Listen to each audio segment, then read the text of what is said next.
Avatar Meher బాబా key జై. Avatar Meher బాబా ప్రవచనములు అనే గ్రంథంలో నూతన మానవాళి అనే అధ్యాయంలో దివ్య ప్రణాళిక గురించి బాబా ఇలా తెలియజేశారు. మానవ చరిత్రలోని గొప్ప విపత్కర సమయాలన్నిటిలో వలనే మానవజాతి ఈనాడు తన ఆధ్యాత్మిక పునర్జన్మకు ముందుపడే దుర్భర ప్రసవ వేదనను అనుభవిస్తోంది. అత్యంత వినాశకర శక్తులు స్వైర విహారం చేస్తూ ప్రస్తుతం ప్రబలంగా ఉన్నట్లు గోచరిస్తున్నప్పటికీ మానవాళిని పునరుద్ధరించే నిర్మాణాత్మక సృజనాత్మక శక్తులు కూడా పలు విధములుగా వెలువడుచున్నవి. మానవజాతికి వెలుగుబాటను చూపే ఈ శక్తులు ప్రముఖంగా తమ పనిని నిశ్శబ్దంగా సాగిస్తున్నాయి. అయినా ముందు అవి మానవుని ఆధ్యాత్మిక పురోగతిని నిలకడగాను క్షేమకరంగాను చేయుటకు కావలసిన మార్పులను కొని తేవడం నిశ్చయం. ఇదంతా దివ్య ప్రణాళికలోని ఒక భాగమే. తపనతో అలసిపోయిన ప్రపంచానికి శాశ్వతమైన ఏకైక సత్యాన్ని సరికొత్తగా ప్రసాదించడమే ఆ ప్రణాళిక ముఖ్యోద్దేశం. యుద్ధం తీవ్రతరమైన కారణాలను సూచించు ఒక లక్షణం. జీవితపు వివిధ రంగాలలో స్థూల సూక్ష్మ రూపేణ చోటు చేసుకున్న పోటీని, సంఘర్షణలను, వైషమ్యాన్ని తొలగించుటకు కావలసిన సాధనా మార్గాన్ని రూపొందించడమే మానవాళికి ప్రస్తుతం ఎదురైన అత్యవసర సమస్య. సైనిక యుద్ధాలు యథార్థంగా కల్లోలానికి, వినాశనానికి విస్పష్టమైన మూల కారణాలైనప్పటికీ యుద్ధాలు స్వతహాగా మానవాళికి మూల సమస్య కాజాలవు. కానీ వాస్తవంగా వాటి మూలంలో ఉన్న తీవ్రతరమైన ఒక స్థితికి యుద్ధాలు బాహ్య లక్షణాలు మాత్రమే. కేవలం యుద్ధాలకు వ్యతిరేకంగా చేసే ప్రచారం వల్ల యుద్ధాలను, అవి కొని తెచ్చే బాధలను పూర్తిగా తప్పించలేము. అవి మానవ చరిత్ర నుండి అదృశ్యమవ్వాలంటే వాటి మూల కారణాన్ని కనుగొని పరిష్కరించవలసి ఉంటుంది. సైనిక యుద్ధాలు జరగనప్పుడు కూడా వ్యక్తులు, ప్రజా సమూహాలు ఆర్థిక ప్రయోజనం కొరకు కానీ లేదా ఇతర విధములైన సూక్ష్మ రూపంలో ఏదో ఒక రకమైన యుద్ధంలో కానీ నిరంతరం నిమగ్నులై ఉంటారు. అంతర్గతంగా రగిలే ఈ కారణాలు తీవ్రమైనప్పుడు అత్యంత క్రూర పరిణామాలతో సైనిక యుద్ధాలు సంభవిస్తాయి అన్నారు మెహర్ బాబా. ఇక అహంకారం, స్వార్థపరత్వం, దీని గురించి బాబా ఇలా తెలియజేస్తున్నారు. జన బాహుళ్యం అహంకారపూరితమైన స్వార్థ ప్రయోజనాల ఉచ్చులో చిక్కుకుపోవడమే యుద్ధాలలో ఉత్పన్నమయ్యే కల్లోల పరిస్థితికి కారణం. వారు తమ అహంకారాన్ని, స్వార్థాన్ని వ్యక్తిగతంగానూ సామూహికంగానూ వ్యక్తం చేస్తారు. భ్రమ కలిగించే విలువలలో మానవుడు చిక్కుకున్న జీవితమే ఇది. సత్యాన్ని ముఖాముఖిగా దర్శించాలంటే అనేకానక వ్యక్త రూపాలలో ఉండి వాటి ద్వారా వ్యక్తమవుతున్నది ఏకైకమైన ఒకే జీవనమని గ్రహించాలి. ఇట్టి అవగాహనను పొందడం అంటే సర్వత్రా వ్యక్తమయ్యే జీవనం ఒక్కటే అన్న వాస్తవంలో పరిమిత అహాన్ని విస్మరించడమే అన్నారు బాబా. యుద్ధాలు అనవసరం, అసమంజసం. యథార్థమైన అవగాహన అభివ్యక్తమవగానే యుద్ధాల సమస్య వెంటనే అదృశ్యమవుతుంది. యుద్ధాలు అనవసరమైనవే కాక అసమంజసమైనవి స్పష్టంగా గుర్తించాలి. తక్షణ సమస్య యుద్ధాలను ఎలా నివారించాలని కాదు, క్రూరమైన, బాధాకరమైన అట్టి స్థితికి కారణమైన మానసిక వైఖరిపై ఆధ్యాత్మిక దాడి జరపాలి. జీవితం అన్నది అన్నింటిలోనూ ఒకటే అన్న వాస్తవ్యం దృష్ట్యా సామరస్యంతోనూ సహకారంతోనూ పనులు చేయడం అన్నది సహజంగానూ ఆవశ్యంగానూ జరుగుతుంది. కావున మానవతను పునరుద్ధరించడానికి నడుము బిగించి పూనుకున్న వారి ఎదుటగల ముఖ్య కర్తవ్యం మానవాళిని ఆవరించి ఉన్న ఆధ్యాత్మిక అజ్ఞానాన్ని చెదరగొట్టడానికి సాయశక్తులా కృషి చేయడమే. ఇక జీవితపు అన్ని రంగాల నుండి స్వార్థం తప్పనిసరిగా తొలగింపబడాలి అన్నారు బాబా. కేవలం భౌతిక ప్రయోజనాలను సమకూర్చుకొనుట కోసమే యుద్ధాలు సంభవించవు. సరైన విమర్శ చేయకుండా సంకుచిత ప్రయోజనాలతో తాదాత్మ్యతను ఏర్పరచుకొనటం వల్ల యుద్ధాలు తరచుగా సంభవిస్తాయి. వ్యక్తి సాంగత్యంలో ఆ సంకుచిత ప్రయోజనాలు ఈ ప్రపంచంలో నాదిగా పరిగణించే ఒక భాగంలో కలుస్తాయి.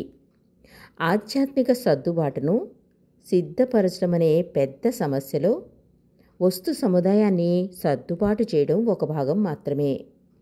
జీవితానికి సంబంధించిన భౌతిక విషయాల నుండే కాక మానవుని బుద్ధి, మానసిక ఉద్రేకం, సాంస్కృతిక జీవితాన్ని ప్రభావితం చేసే రంగాల నుండి కూడా స్వార్థాన్ని తొలగించడం ఆధ్యాత్మిక సర్దుబాటుకు అవసరం అన్నారు బాబా.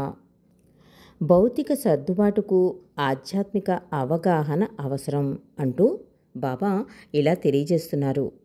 మానవాళి యొక్క సమస్యను కేవలం భుక్తికి సంబంధించిన సమస్యగా అర్థం చేసుకోవడం అన్నది మానవతను పశువత్వపు స్థాయికి దిగజార్చడమే అవుతుంది. కేవలం ప్రాపంచిక సర్దుబాటు అనే పరిమితమైన లక్ష్యాన్ని మానవుడు ఏర్పరచుకున్న ఆధ్యాత్మిక అవగాహన ఉంటేనే ఆ ప్రయత్నంలో సఫలీకృతుడవుతాడు మానవుడు. స్వార్థ ప్రయోజనాలకు బదులుగా ఆత్మసమర్పణతో కూడిన ప్రేమకు స్థానం కల్పించకపోతే ఆర్థికపరమైన విషయాల్లో క్రమబద్ధమైన సహకారయుతమైన ఆవరణ సాధ్యపడదని మానవులు గుర్తించే వరకు ఆర్థిక సర్దుబాట్లు కూడా సాధ్యపడవు. అలా కాని పక్షంలో భౌతిక రంగాలలో అత్యుత్తమమైన సాధనా సంపత్తిని, నైపుణ్యాన్ని కలిగి ఉండి కూడా మానవాళి సంఘర్షణను, ఆ సమృద్ధిని తప్పించుకోలేదు అన్నారు బాబా. శాస్త్రం యొక్క సముచిత స్థానం, దీని గురించి బాబా ఇలా తెలియజేస్తున్నారు.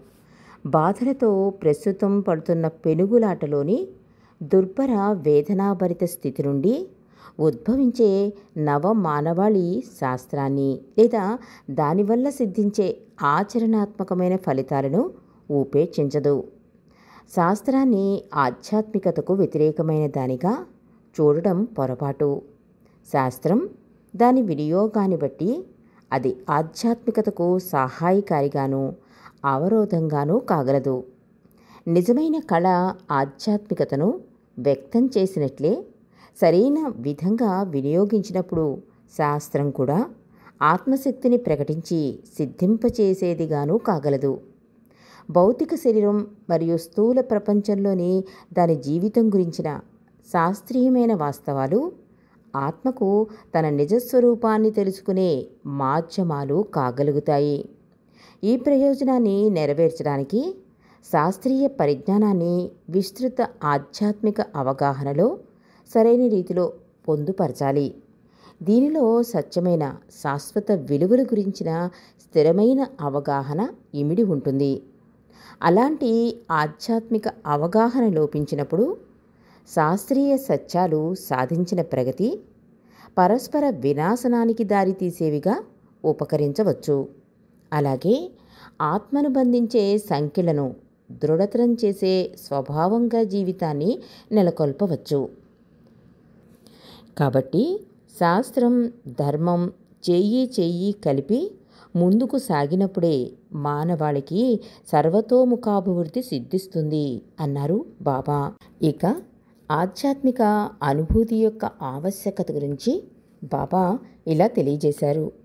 రాబోయే నూతన మానవాళి యొక్క నాగరికత శుష్క మేధోజనిత సిద్ధాంతాలతో కాకుండా సజీవ ఆధ్యాత్మిక అనుభూతులతో నిండి ఉంటుంది. కేవలం తెలివితేటలకు అద్దం పట్టి గంభీరమైన సత్యాలపై ఆధ్యాత్మిక అనుభూతి పట్టు కలిగి ఉంటుంది. అనుభవ జ్ఞానం యొక్క సహాయం లేకుండా కేవలం తెలివి అంటే బుద్ధి వల్ల ఆధ్యాత్మిక అనుభూతి జనించదు. ఆధ్యాత్మిక సత్యాలు తరచుగా బుద్ధి ద్వారా చెప్పబడి వ్యక్తం చేయబడతాయి. ఆధ్యాత్మిక అనుభవాలను గురించిన భావాన్ని అందించడంలో తప్పకుండా బుద్ధి కొంతవరకు సహకరిస్తుంది.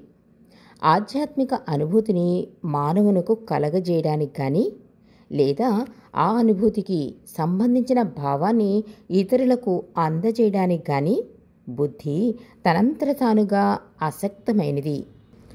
అంటే ఇద్దరు వ్యక్తులు తలనొప్పితో బాధపడినట్లయితే వారు పరస్పర సహకారంతో తలనొప్పి యొక్క అనుభవాన్ని పరిశీలించుకుని బుద్ధిని ఉపయోగించడం ద్వారా సవివరంగా దానిని అర్థం చేసుకోవచ్చు. కానీ తలనొప్పితో ఎప్పుడూ బాధపడని ఒక వ్యక్తి బుద్ధి ద్వారా ఎంత వివరించి చెప్పినా తలనొప్పి అంటే ఎలా ఉంటుందో అర్థమయ్యేలా చెప్పడానికి అది సరిపోదు.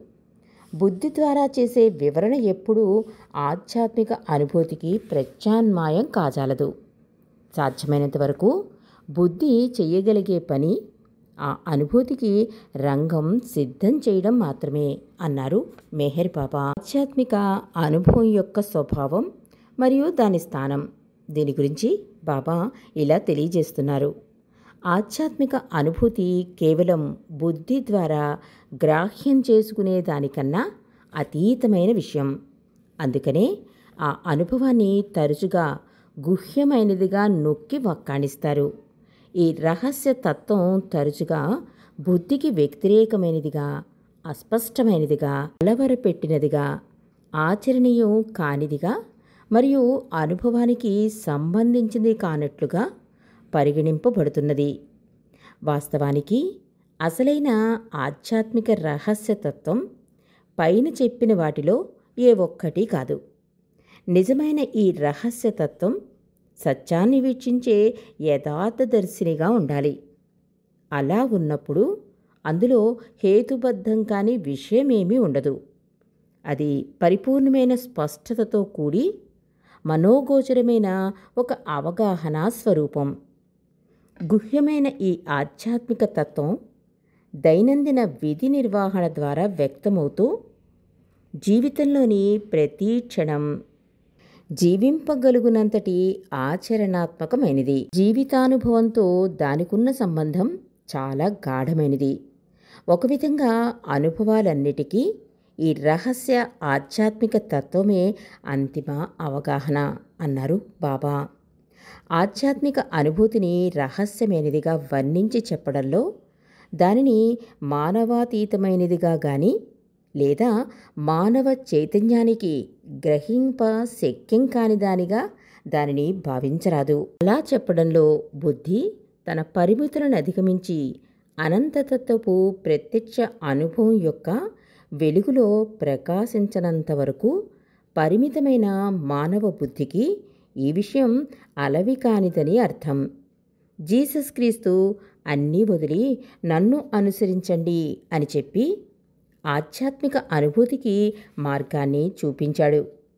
మానవుడు పరిమితులను వదులుకుని భగవంతుని అనంత జీవనంలో తనను స్థిరపరుచుకోవాలని దాని అర్థం.